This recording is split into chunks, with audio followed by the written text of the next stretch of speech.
Let's move now to Mr. Kapros, who's connected online with us. Mr. Kapros, can you hear us? Πώς έχει διακοπεί η σύνδεση με τον κύριο Κάπρο? Ωραία. Σας ακούσαμε να λέτε για τη μεγάλη... We heard you talk about the great challenge about the market coordination failure in your project. And you mentioned the electric vehicles, the storage systems. And correct me if I'm wrong, isn't that the same what's happening with PV? So, for example, we don't, consumers don't know the need metering, whether it's going to continue, and whether any kind of bilateral contracts. Therefore, that's yes, absolutely. That's a great example. Where there is a risk of failure because of the problem in the coordination of the market. Now, I'd just like to ask you the question, and then you can answer. Can you therefore see that the kind of goals of the kind of roadmap for the energy transitions are at risk? Yeah, this is what I was about to say. First of all, I'd just like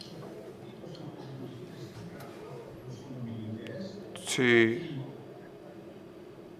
talk about the first impression that's already been given by the other speakers, that in the last 7 years, the 7 years that we have ahead of us between now and 2030 are completely unknown. This is not true. As part of the national plan, there have been some very detailed analysis and simulations where we've seen year by year the technology mix and energy mix, but also the general operation, not only of the electrical system, but of the energy system overall. So we do know what's happening, so we shouldn't give the impression that we don't know where we're going or we don't know what we're doing.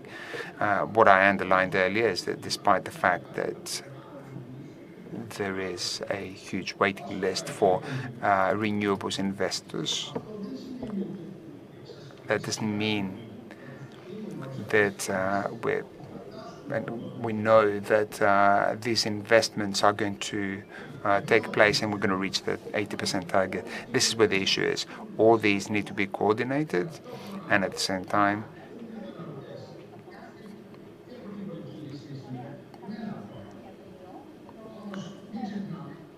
but let's not forget, but there's no clear decision on the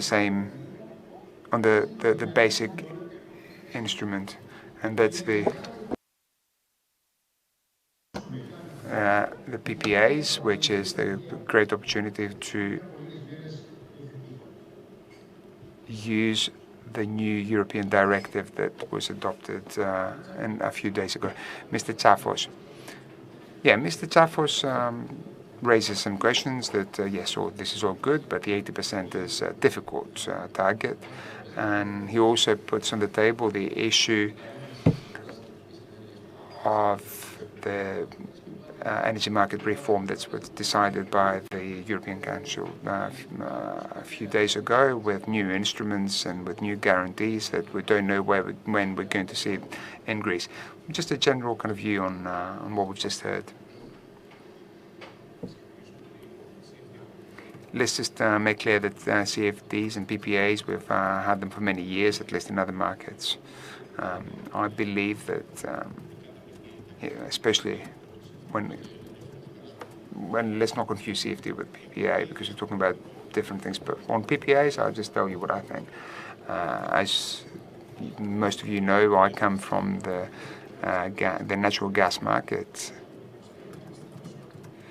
where we moved on from long-term contracts to short-term contracts. We saw that being very volatile. We went back to long-term contracts. Therefore,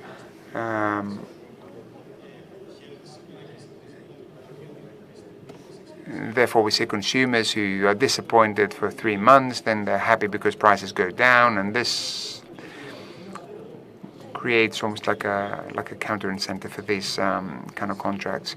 There was a very good analysis of the World Energy Institute that showed how renewables are used, and he just had the use of PPAs as one of the main instrument for supporting the development of renewables. And this was PPAs between it was CFDs, it was with government subsidies. CFDs also, it was a state that was a counterpart.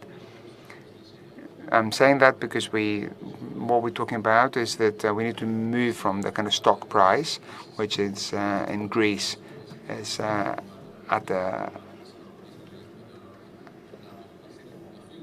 which should move from the stock price, and we go to PPAs. This is part of the discussion, yes. But when we're talking about PPAs, we need to make clear whether we're talking about PPAs where you have the producer with the supplier or with the end consumer, because we're talking about two different things. If we're talking about PPAs between the producer and the supplier, then you just move part of the market outside the stock market, and it's a different thing.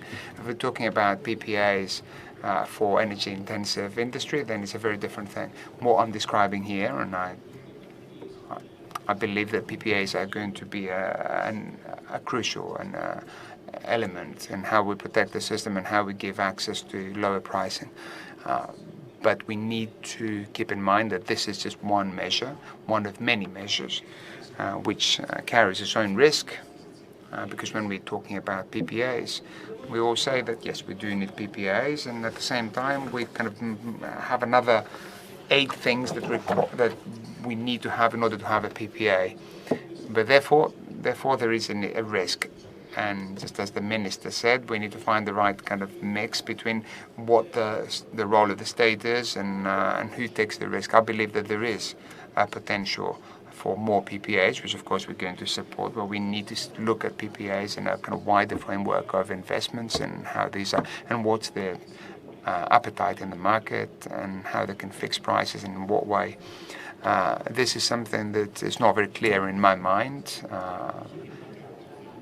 Not potentially that kind of wants PPAs, but somebody who's actually ready to sign a PPA with all the risks that are involved. We left the interconnections because we've been talking about storage systems and the increase of storage space. What's happening with networks? What's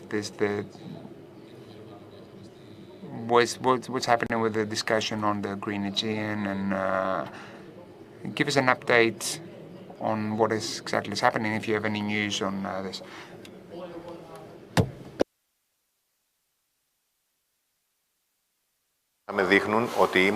Well, let's look at the current picture. Over the last 2 years, we become less of an importing country as an exporting.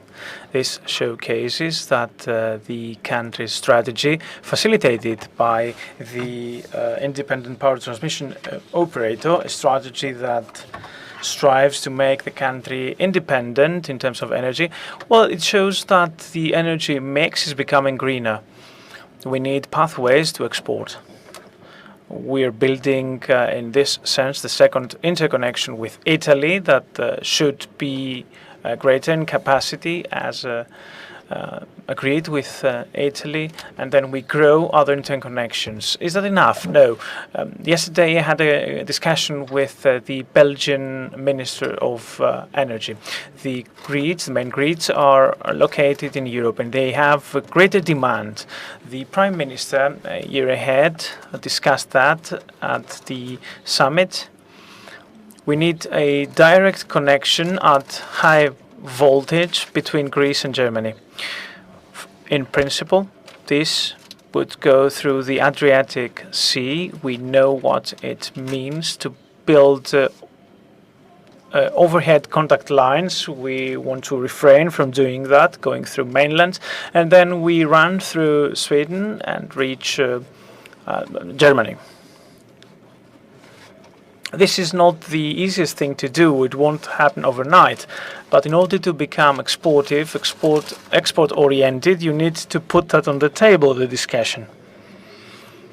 And the Belgian minister argued that in principle is in favor of this project and will support that if brought before the Minister of the Council of Ministers. At the Prime Minister and the Minister level, they are negotiating, they're in consultations with their counterparts, and we are in consultations with the power transmission operators. And we will find a way, a common way, for all of us to have a mutual benefit out of the project. The Germans are positive. TenneT, that is in charge of southern Germany, where the grid will end because of the grid's robustness in that region. It is a project that will be expensive, of course, but I need to say this. You know, these projects are regulated. This actually means that the margin, that the net margin of those building them is very slight. We were struggling with RAE last year, with the regulatory authority, whether the margin would be 7 or 6%. The consumer is not footing the bill for the networks.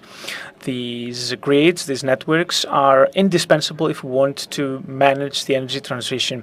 The last ADMIE study has shown that we need to double our networks up to 2040. So you argue, you say that the consumers is not paying for the margin of the energy producer who is able to generate a double-digit margin. No, he's just paying for the marginal limit.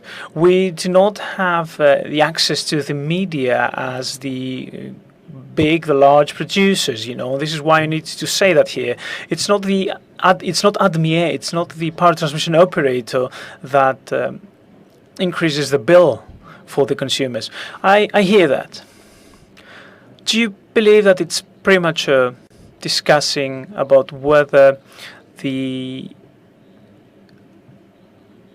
producers and investors will come into play in terms of this project? No, you know, there is a realistic base, so to speak. We have an energy bottleneck in Germany in wake of the crisis. Part of that will be covered by the ambitious Northern Sea offshore wind project. But one should not ignore the best solar capacity in the Mediterranean, that of Greece, as well as the solar capacity. If you look at renewables, you first of all have to look at Europe, who is geopolitically stable. Mr. Kapros, I guess, misunderstood that. I'm not the one that said that we don't know where to go. I just said that we are in uncharted waters. We are well aware of our orientation, but it's very important that we not hit a rock, so to speak. And an example was the interruption of cheap natural gas supply. We lost 40%, and we need to be aware of such surprises along the way. Regardless of how good our models are, we need to provide a long-term planning and a pluralism, a wealth of choices, in order to stay resilient and, if needed, make the necessary adaptation and changes. I wouldn't want to be understood as the one arguing that we don't know where we're heading at. And the last question, and with a short response, I guess we cannot address all that within an hour. Last question, CCS-wise, you are engaged. We have the Titan and Motor Oil projects that have locked in their financing from the Innovation EU. There are other companies that are faced with similar challenges and need to come up with a solution. And Mr. Kapros, Mr. Tsafos, I think you published a paper on that last summer. Well, as said, they need to come up with solutions. We are really engaged. We are we have issued the first license in order to turn the Prinos depleted field into a bedrock where we can exploit for CO2 storage. This is something that we will be looking into over the next years. You said that companies might leave Greece. Do you think that they can operate somewhere else? Where, you know, the CO2 emission cost might become unbearable. I don't want to draw the devil on the wall, but you know, there is a large investment risk that needs to be addressed. We have to support this very significant Greek business field. I would like to thank you for being here. I would like to thank all of you joining us online. We could be discussing that for hours. I guess more questions have arisen than those addressed. This is natural. Thank you very much indeed, and have a nice day.